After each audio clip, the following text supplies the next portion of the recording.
WhatsApp guys, আবারও চলে আসলাম তোমাদের মাঝে পিকনিক পার্টি নিয়ে। আজকে মূলত পিকনিক পার্টি হচ্ছে খিচুড়ি হবে, সবজি খিচুড়ি, আর থাকবে চিকেন কষা। তো চলো দেখো আমাদের পিকনিক পার্টি কেমন।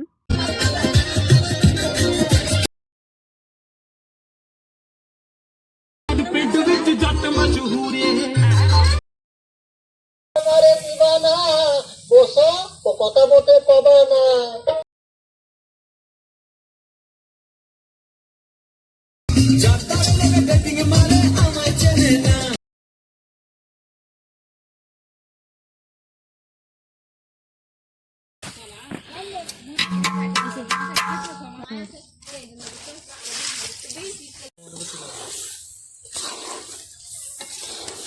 গাইস, আমাদের খিচুড়ি রান্না হয়ে গেল, খাওয়া দাওয়া হচ্ছে, দেখতেই পাচ্ছেন আমার দর্শকগুলা খাচ্ছে।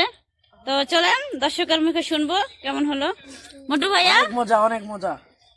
তারপর নয়ন আব্বাজান খুব ভালো, শরীফ এদিকে অস্থির। ওকে, নিশাত আব্বাজান সেই স্বাদ, আরিফ অনেক ভালো হয়েছে। এত স্বাদকে সবাই বলতেছে অনেক ভালো হয়েছে, সেই স্বাদ।